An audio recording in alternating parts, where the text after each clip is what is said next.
The Badge to the Bone podcast contains adult language, mature themes, psychological nudity. Viewer discretion is advised. The opinions expressed here are ours and ours alone. Buckle up.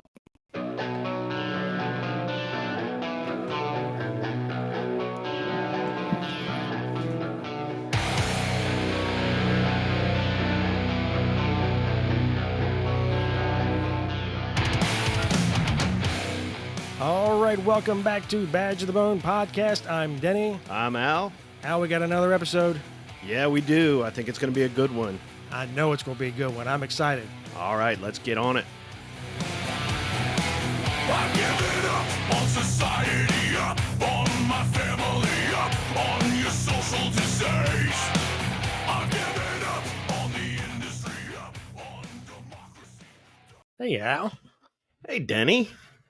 How's it going? Oh, well, good. You know how it's going. We've had a busy month so far. Oh, God, are you telling me? Very busy. Some good, some not so good, but most of it good. Most of it good. Most of it good. And then we also have a visitor tonight. Yeah, we let him back, or he came back, but he's here. Thor, welcome. Serves me right for staggering down the street looking for a good place to take a piss. Wander into his shed and have his headphones and a microphone stuck in my face. Well, there's worse things that could be stuck in your face. Wandered into the Badge of the Bone command post. Promise to be the much more subdued Thor this evening.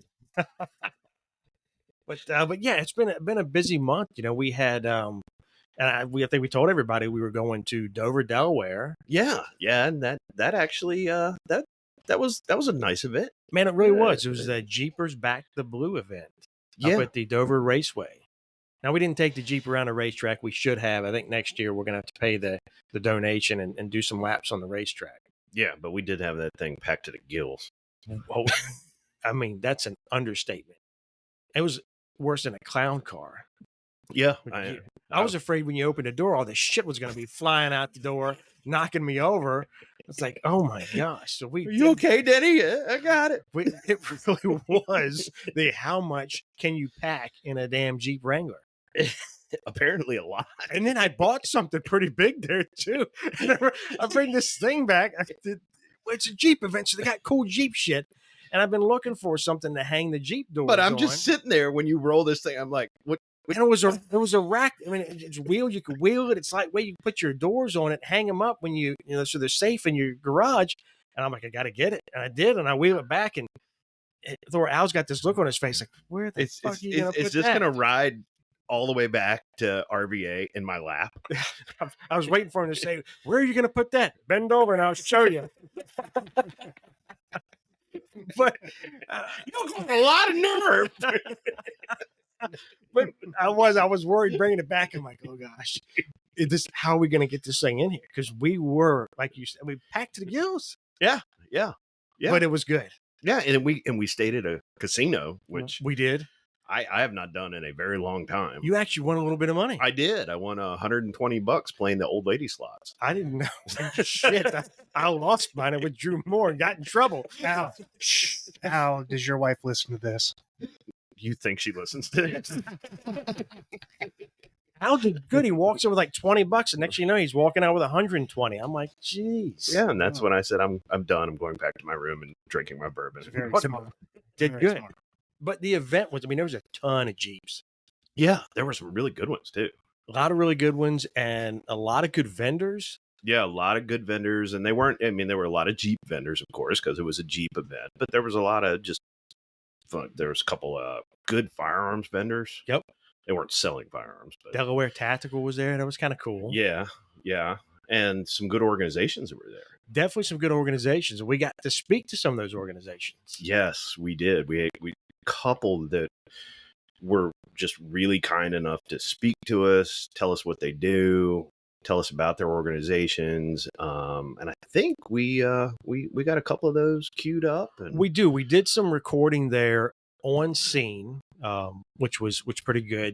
So we'll kick over. We'll kind of play that and let everybody take a listen of what we recorded on scene. The first one's just kind of us introducing Jeepers Back the Blue. You'll notice a lot of background noise. There's a school bus thing or something parked next. Had a generator running, so you got that going. You got people talking in the background, and you can hear all that. And you'll notice when we go to the interviews, I did filter a lot of that out just because I didn't want folks to miss the content through all the commotion. But I like the authenticity of initially having all that background noise, and we are really smack dab in the middle of that. And for anybody that hasn't figured this out already, Denny is the technical brains behind this. No, I would not put brains in that sentence there. More of technical misfit. Well, Too modest. It works. It is working, but I'd be over here like a monkey with a pencil. That's how I started. So let's go ahead and let's just take a listen to that first part and just take a listen to Dover. Who do we got queued up for the first one? So the first one's just us. We're going to talk about Dover, and then after, I think that's only a few minutes of us just telling everybody we're at Dover recording. And then the next one's going to be the Warrior Weekend, Jim from Warrior Weekend. Yeah, and let me tell you, this guy, 88-year-old Korean War era Marine. He was no joke, man. That guy looked like he could have kicked both our asses with one arm tied behind his back. And eating a sandwich with the other hand. I mean, super great guy, though. I mean, just super great guy. Definitely listen to him. That Weekend Warrior Weekend. I keep getting it back. I'll even do it. I didn't even did it live. I keep getting it backwards. It's the Warrior Weekend. It's a hell of a program. It really is. And I hope maybe some folks in other areas maybe somebody will spark them to start up something like that, because what they do was pretty phenomenal. Yeah. But, we'll let Jim speak for himself. Well, yeah, let's let that play, and then we'll kick back. So we are sitting out here in Dover, Delaware, at the Jeepers Back the Blue event. It's a pretty big event. It is. It's impressive. It is. I mean, there's a lot of stuff here. A lot of Jeeps. Oh, and kind of shitload of Jeeps. I mean, it is full of Jeeps. It's kind of in the name. Well, it is Jeepers Back to Blue. Yeah. But hopefully we're going to talk to some folks here, because there's definitely some good organizations. Oh, yeah. I mean, what's the one you just found? It was the Warrior Weekend. Yeah. Warrior Weekend. That sounds really interesting. I think we're going to have to try to talk to them. And then you found one. Yeah. It's Veterans Association, Veterans of America. Yeah. I just went to talk to, there were a couple NAM era guys and another lady who had just retired from the Air Force, and they're trying to do PTSD recovery and support for vets. That's awesome. That's awesome. So, yeah. So, yeah, and I'm definitely going to go over to Delaware Tactical and get a T-shirt. Oh, and probably some stickers. Oh, yeah. Yeah, it goes without saying. We're always going to get stickers. Yeah, I mean, and we're so freaking typical that, oh, look, it's got guns and a skull on it. Let's buy that. Maybe we should put some guns on our shirts. Maybe we're missing that. Gats and skulls. Yeah, gats and skulls. Oh, that'll sell. That'd be a great sticker. Gats and skulls. Oh, my gosh. But, yeah, hopefully we got somebody from Jeepers who's going to be stopping by to kind of talk to us about it. That'd be good. I think. I mean, they invited us here, so. They did. So I think it'd be great to hear from them and get more background on the event. Yeah. I don't know how many years they've been doing this. I don't know. I think it's said on the website, and shame on me for not remembering everything. But, hey, that's what happens when we reach our age. That's my PTSD. I don't remember nothing.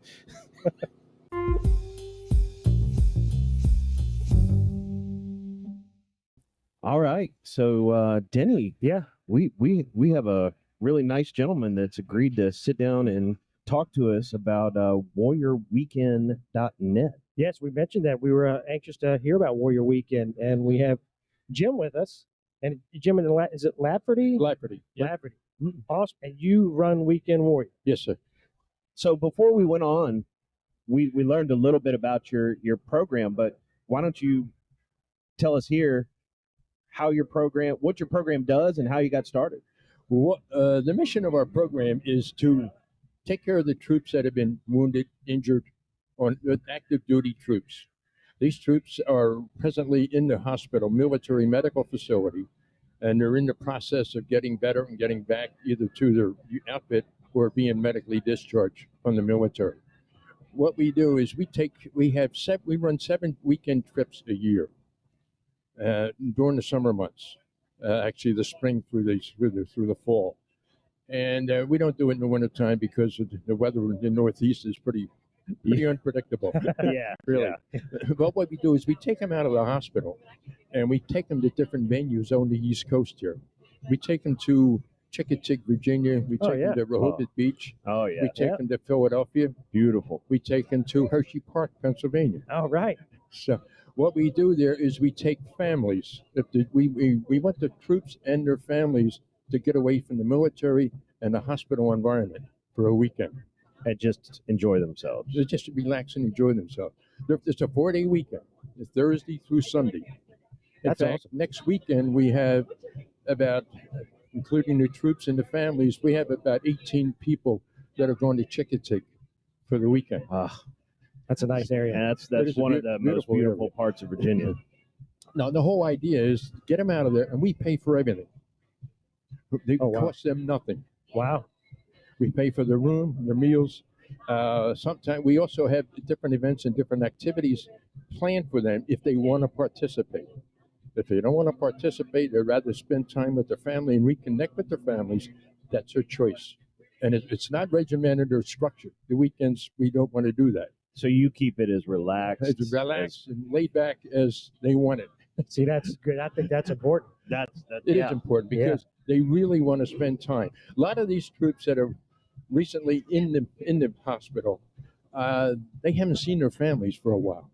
In fact, some of them haven't seen their family for months. Wow. Because they've been in different hospitals, either in Germany or back in the U.S. in the States here, and the families haven't caught up with them. And now the families are right now, a lot of the families are down there. Right now we take the troops out of the Fort Belvoir Medical Facility out of Fort Belvoir, Virginia. And what we do is in the beginning of the year, we send out an application to the medical chief and also the legal chief down at Fort Belvoir. We tell them these are the trips that we would like to have the troops participate in. We identify what the troops are, where they're going to be staying, and we also identify, give approximate what the cost would be per soldier for that weekend. And we sit down, submit the applications down there. They review them. The medical staff, they don't want us taking them skydiving or anything like that. And they also don't want us taking them with they're involved with weapons. Right. So they want get them away from that. Just let them relax. So, and that's what we do. And the legal staff, they look at it and they make sure that that it's all copacetic and everything is fine. Sure. So, and they're fine with that. Then once we get the applications approved there, then I contact the hotels and make all the reservations for the year and get them all lined up.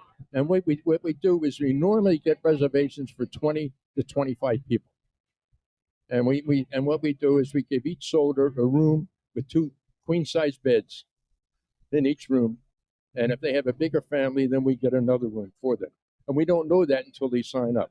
Okay. But what they do down in the hospital is they post the applications in a book, what they call the event calendar. And the troops come in, and we don't pick the troops. I wouldn't want to do that. No. Really.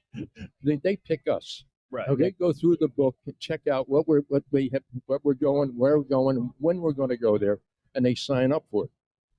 When the time gets close, they have to get medically released by the doctor staff and the medical staff there that it's okay for them to participate in the weekend. What they do then is we call them up. When we first started the program, we had a van, and we used to get everybody into a van, and it was like a 2-3 hour drive. And I talked to the troops a couple of times about the van, and they said, but in the beginning of the program, the troops were a lot younger that we were dealing with. And they were lower grade military personnel, and they didn't have families. They said, and the van was fine with that. But now, in fact, 95% of the troops that we involved with are senior enlisted men, and they all have families. And they say putting a car seat or a booster seat or something in the van is going to take up seats and everything. We would rather drive ourselves. Fine. So what we did is we got rid of the van because that was the most expensive thing that we had in our overhead. Just the insurance on that van. Yeah. Because we had multiple drivers, and having multiple drivers for that vehicle raised the rate for the insurance. So are a lot of the folks that you're serving, I'm assuming, are Iraq, Afghanistan, combat wounded guys? Yes, they are. Yes, they are. Yeah, and some it's remarkable how they can't wait to get on these weekends. And it's a good problem. But the problem that we have trying to deal with is we have people that sign up and they become repeats on the weekends, and there's other troops that are late getting in there and they don't make the trip. So what we try to do is we try to get at least a couple of newcomers to the program, get them on the trips. Like the Chickatee trip, there's 4 new people going and there's 1 repeat. Okay. So, but you said that's something they sign up for. So Yes, sir. they see, hey, you're going to Chickatee, and I go, I want to go do that. That's right. So they sign up. Okay, that's pretty cool. And then what we do then is we reimburse them for their gas and tolls. So, and we provide them, like in Chickatee, they're staying at the Fairfield Inn and Suites, which is right on the water. And we line up. We have reservations for three very good restaurants. Okay. We try to stay in 5-star hotels. We do, and we also take quality restaurants. And we like it when the restaurants don't have any prices on their menus, because some of the troops will say, "Well, I can't order that. That's $35. I never ordered something like that in my life." Right. But it sounds like you covered every detail. Yeah. Yeah. Yeah, we have. What we constantly out. I tell people we have become professional beggars, trying to raise money. There's nothing wrong with that. That's right. There's nothing wrong. There's no shame in that game. So you work off of donations and stuff like that. We work off donations. For a while we were running a Super Bowl raffle. Oh, nice. We worked out a deal with the NFL headquarters in New York, and what they would do is they would offer us tickets at face value. We would buy the tickets, and we would then also line up a package, which included 2 nights at a motel near the game, where the game was being played. Plus, we were given traveling money.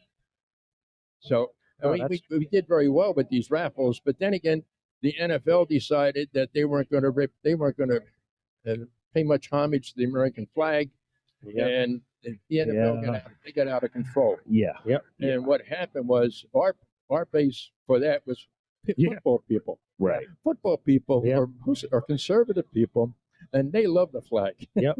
And if I walk up and they say, "Oh my God, here comes Jim with tickets," and I would tell them, and they say, "Jim, if it's anything to do with the NFL, we're not going to buy them." Wow. I get it. So Absolutely get it. So, and we haven't yet gotten the opportunity to. But now some of the teams are saying, I know they're coming out right now, and they're saying that they have to behave, the troops have to behave themselves on the sideline, especially when their national anthem or their flag service. And we'll see how that's going to work out. Yeah. One of the highlights of the trip, like we took them to Philadelphia, and one of the trips on that Philly trip, we made arrangements with the NFL film studios. They get a private tour of the film studios. It's in Mount Laurel, New Jersey. Yeah. That's pretty cool. And they take them through. They show them how they video all the games and everything else, and then they have a barbecue and everything for the troops. And then at the end of that, they present each one of the soldiers. They ask me, go find out what their favorite football team is.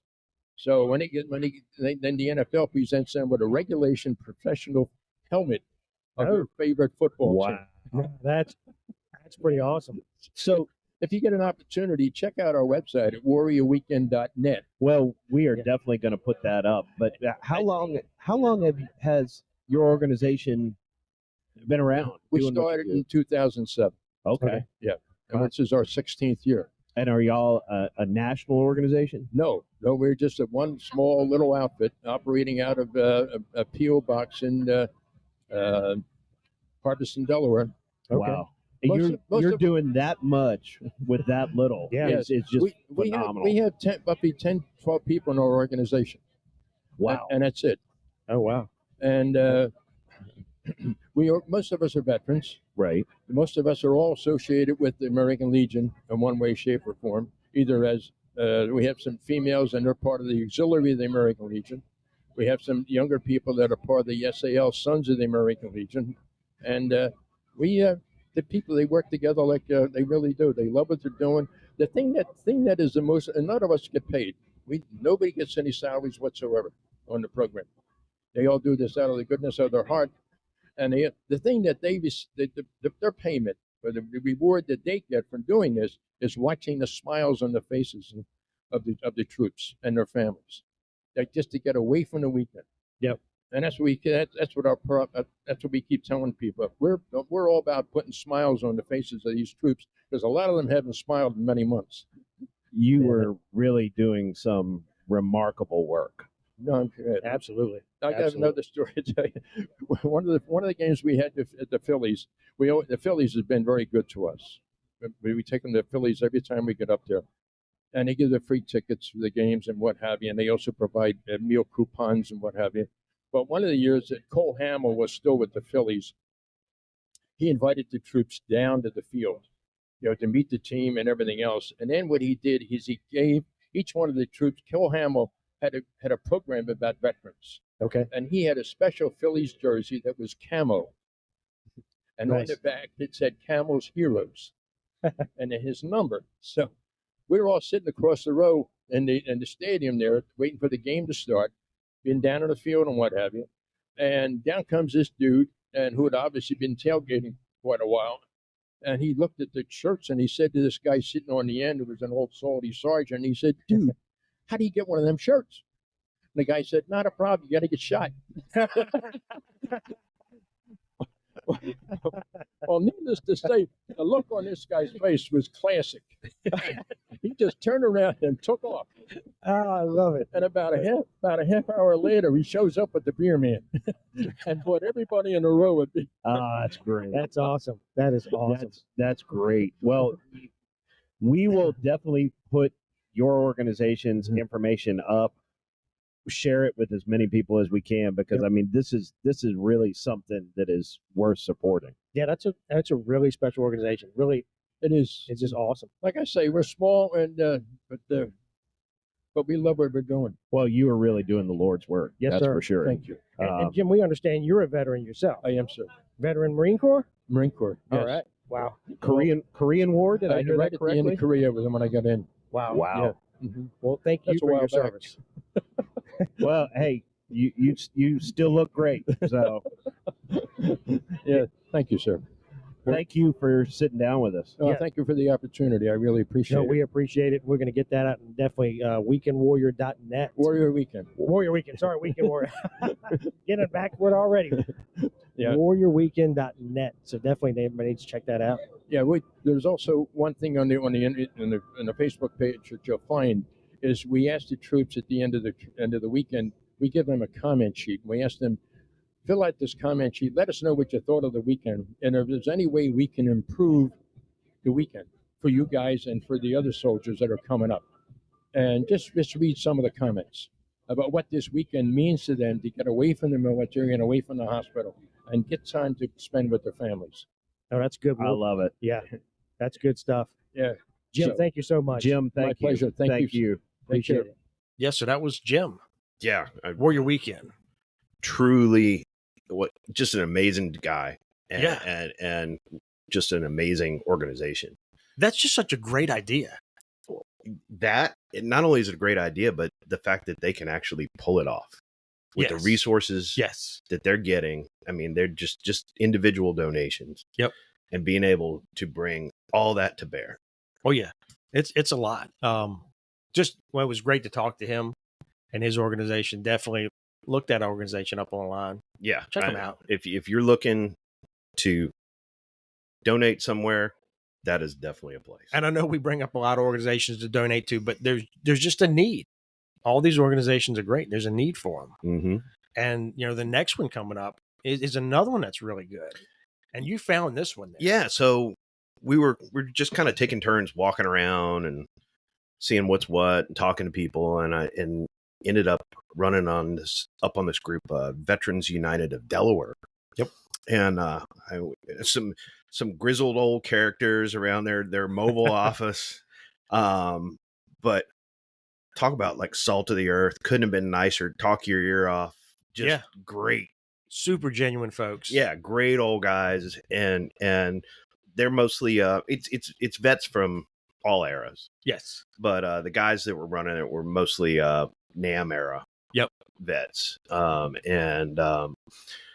So their organization is doing faith-based outreach. Yes. And they're going to the people in need. And I think Mike, who we're going to play here in a little bit, he was talking, if the guy's literally living under an overpass, they go right to him and offer them whatever they can. And sometimes it's just, somebody to talk to. Right. Yep. So wow. I mean, they're doing a great job too. And again, this is a small organization. It is. That is funded entirely by the generosity of people that come up and give them $10, $100, whatever it is. And it's amazing what they accomplish with that. It just shows you, it's a good reminder that there are good things happening out there. Which sometimes we need to be reminded of that. We do. But but let's go ahead and take a listen to that. Again, we recorded this on scene right there at Jeepers Back to Blue in Dover. So, all right, so let's go ahead and we'll take a listen to our conversation with Mike from Veterans United.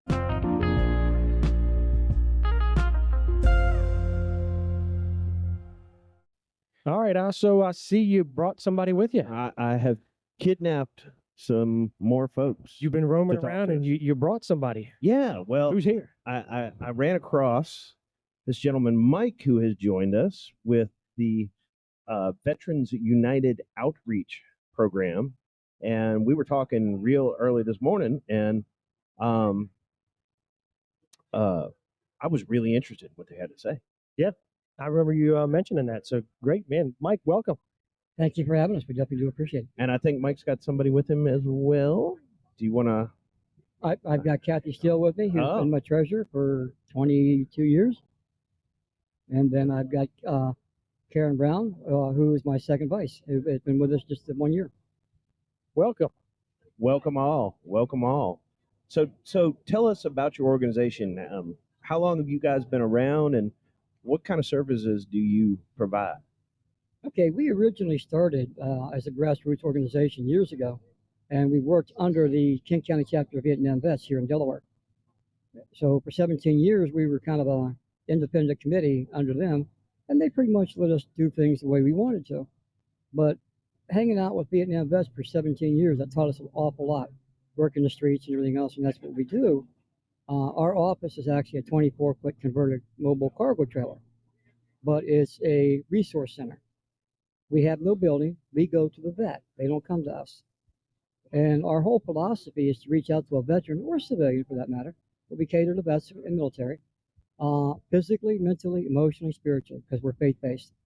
What can we do to help get your life back on track? And for 23 years, we've been making a difference in a lot of different directions for anybody that comes into our trailer. That's really awesome. Wow. So is a big portion of your client base, if you will, these days, your Iraq and Afghanistan veterans? Yes, they are. Yeah, and they're dealing, the Iraq and Afghanistan vets is a whole different breed compared to what we were used to doing with Vietnam vets. As far as that goes, their issues are just as severe, if not worse, because of multiple tours, where Vietnam was, pretty much you're doing one tour. I've only met a few of them that's done more than 1 or 2 tours, 3 tours, anything more than that's rare. But Iraq and Afghanistan, oh my gosh, they go over 6 months later, they're coming back, they're going back and forth, and they're not really getting the treatment mentally or physically that they should have. So they're not getting anything in between those trips?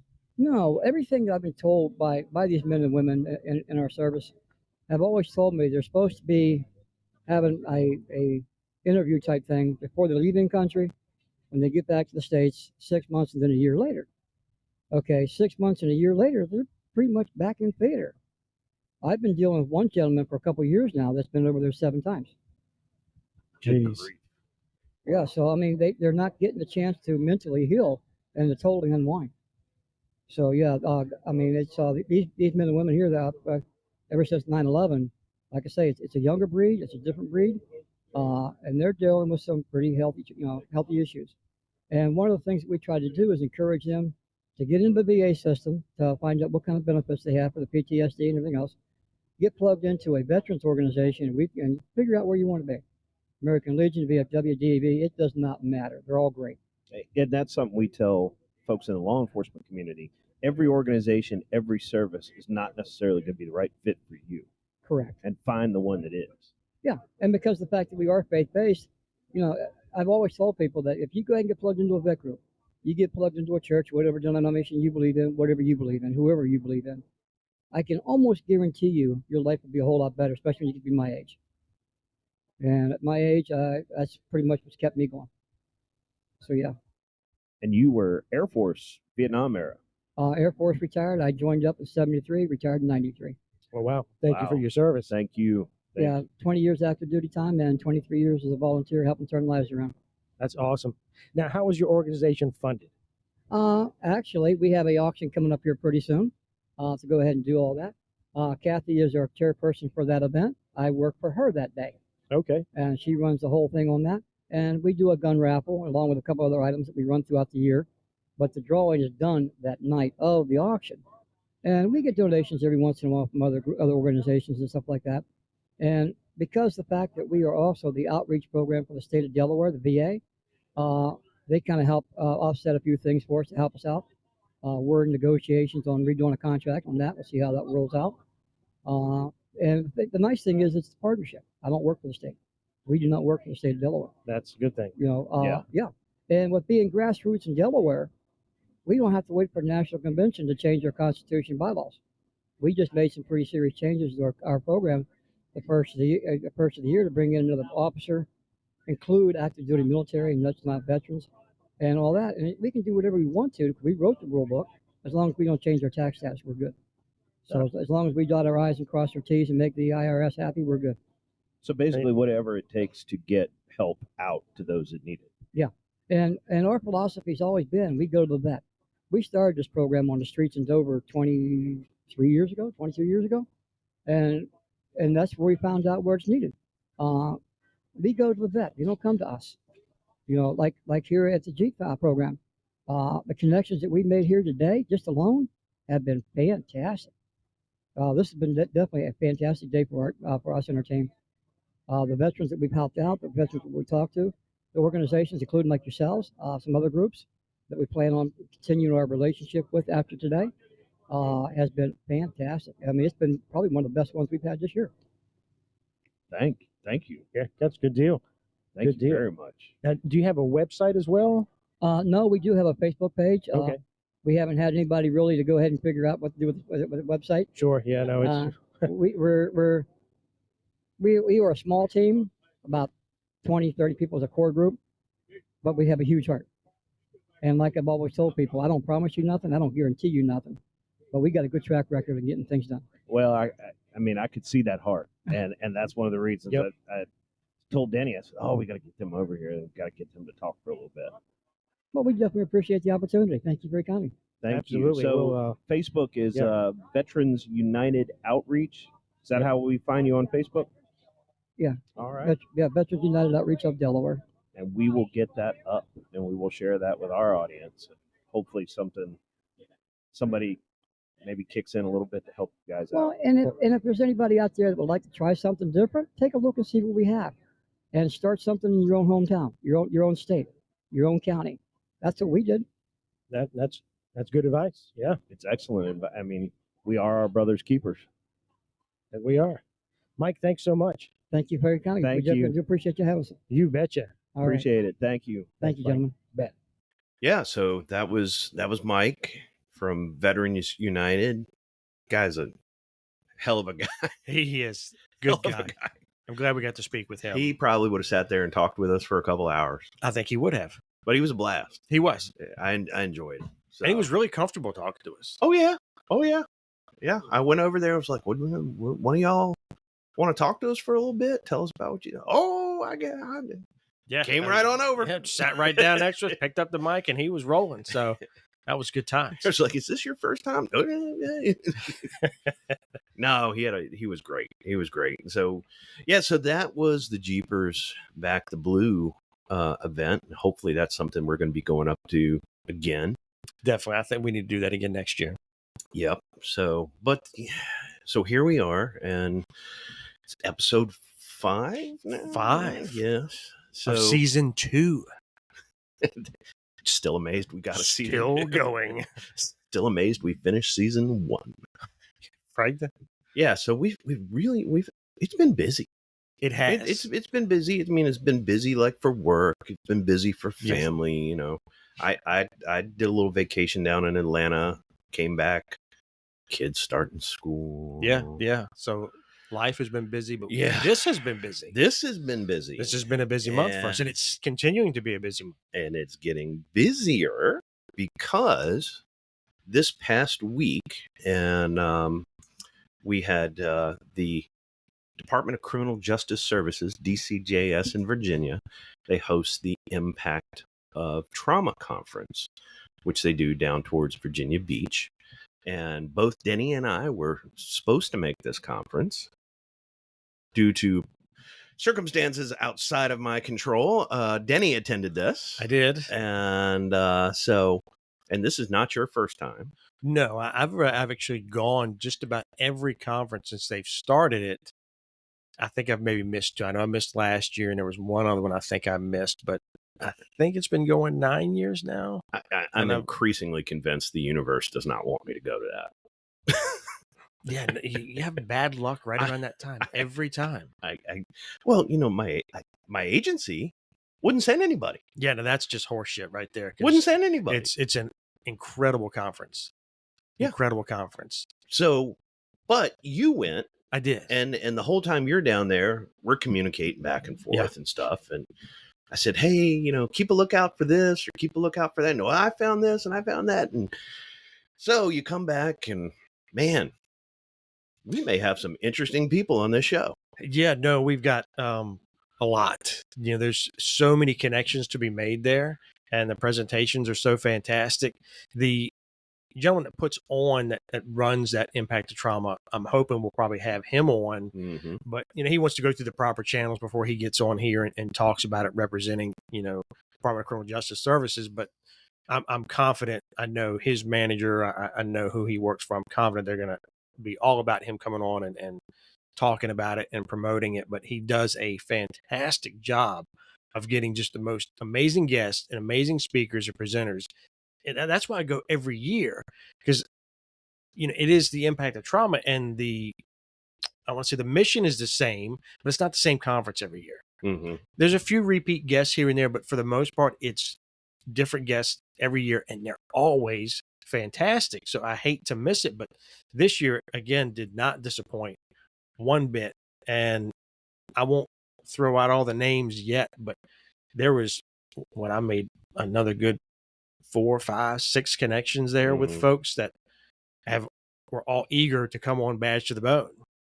So we're in the process now of scheduling all of them to get some recordings and let them present some of their content right here on Badge to the Bone and talk about that. But they've written books. Well, one's written a book that was made into a movie. It's just people with some excellent life experience. Yes, and amazing stories. You know, and everybody has a story, but they have a great story, and they've gotten comfortable there now, you know, traveling around or going to things like the trauma conference or coming on a podcast and talking about their story in hopes to help other first responders. And I believe it works. Oh, yeah. And it still amazes me that there's a lot of people that don't know this conference goes on every year. Yeah, that's why I really hope we can start plugging for that pretty regularly. Mm-hmm.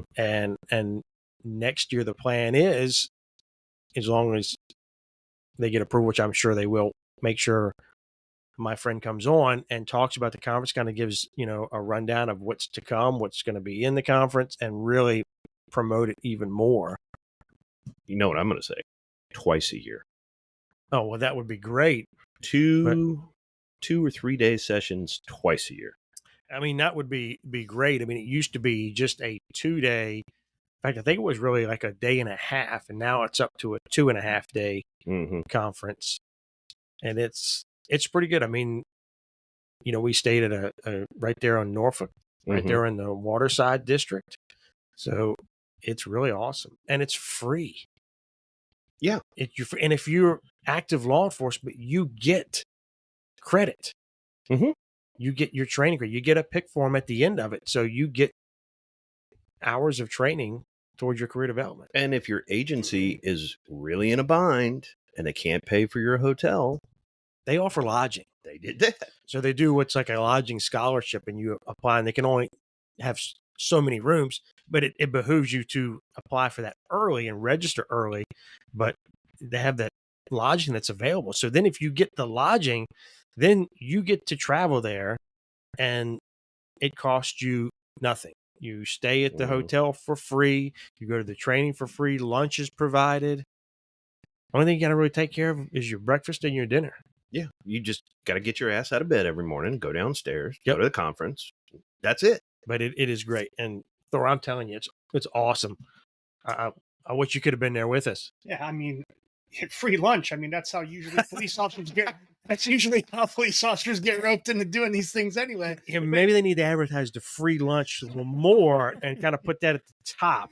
Free lunch, and then conference, trauma conference. The only thing that would get us there faster is free booze. Well, yeah, as if it were necessary, but it does sound like very interesting. And I am one of the people y'all were talking about that's never heard that they were doing it. No, and it is open to retirees too. Mm. Yes.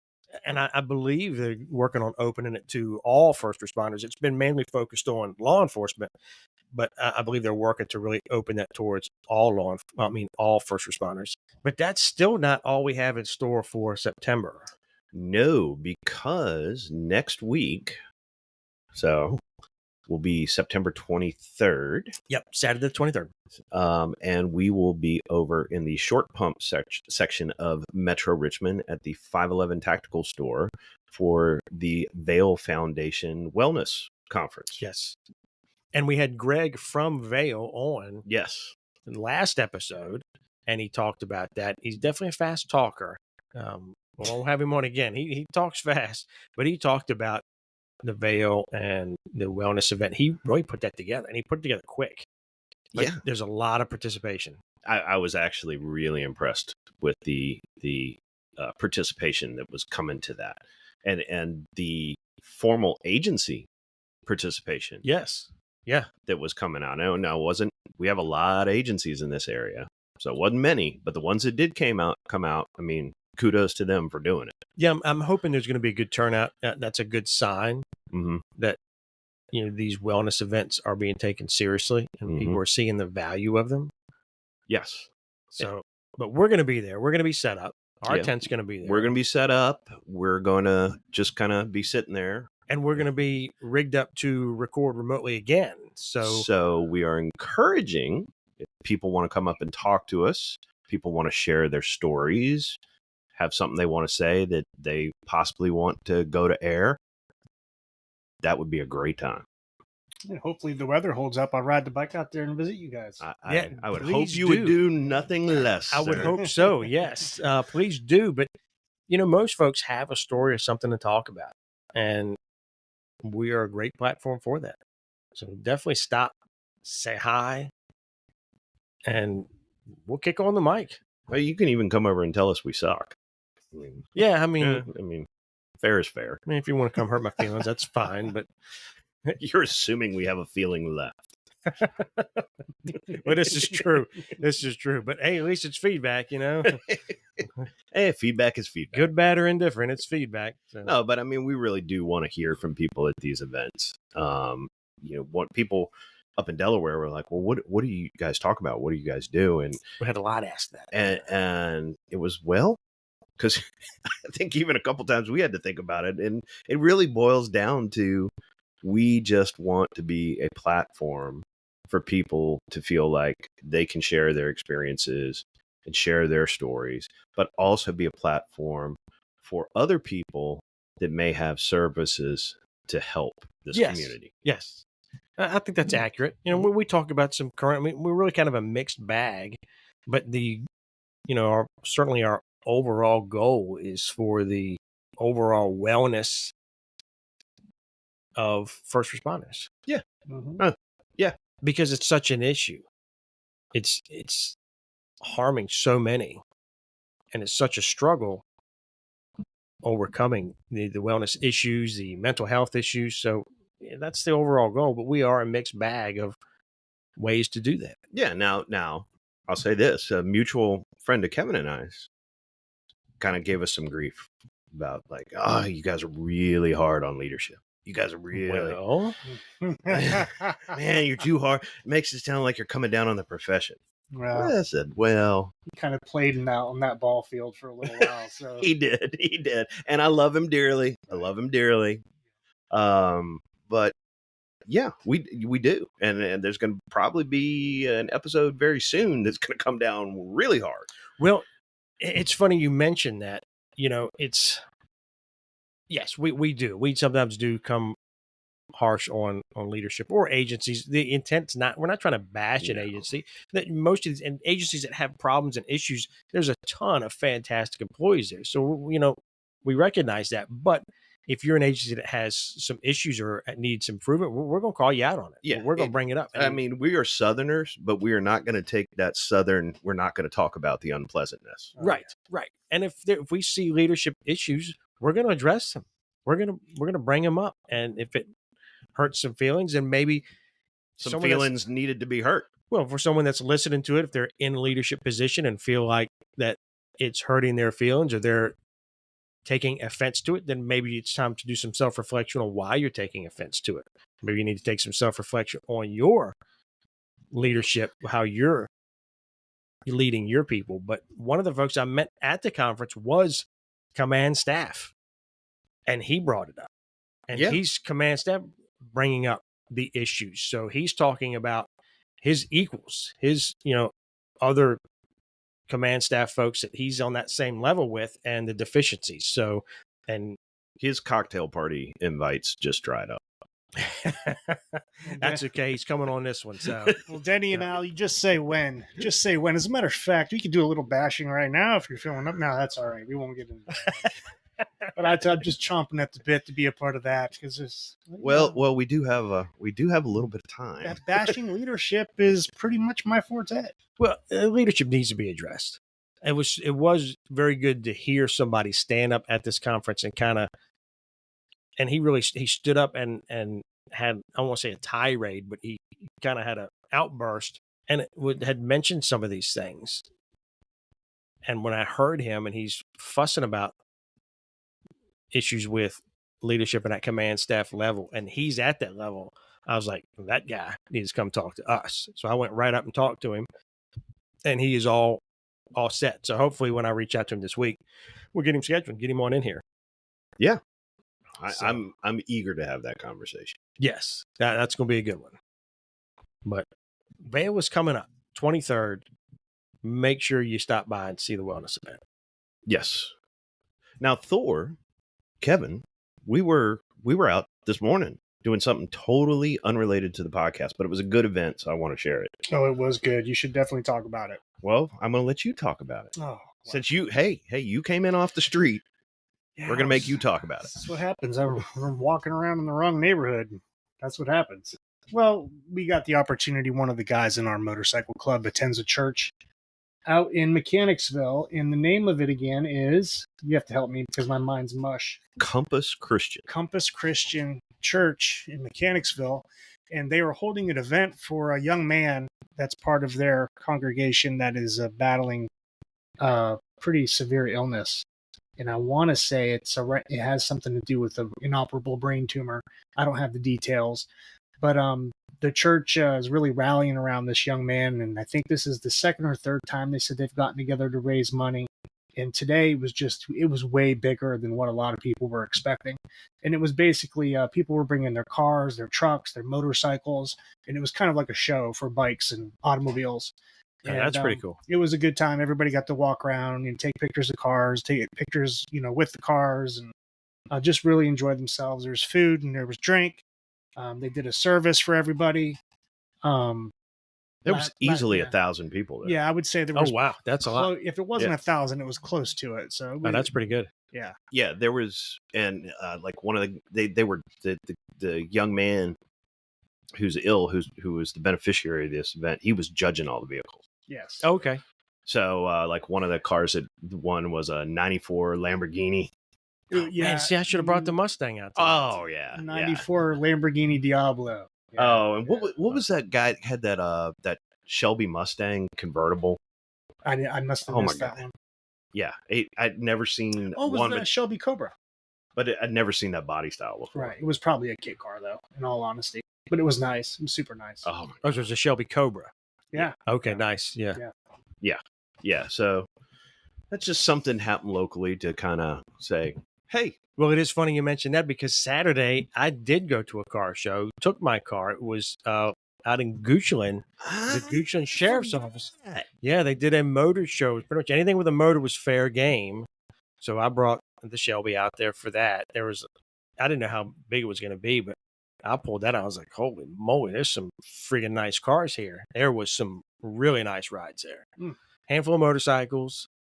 Guy had this big survival truck he put together. It was like a zombie apocalypse vehicle. It was a military surplus vehicle. It was all blacked out, but it had everything. What I mean, everything in it. He had his little hammock inside of it hanging up where he could sleep in his hammock, had an air conditioning unit in there, had all the storage compartments on the side, had all different toolkits, had generators.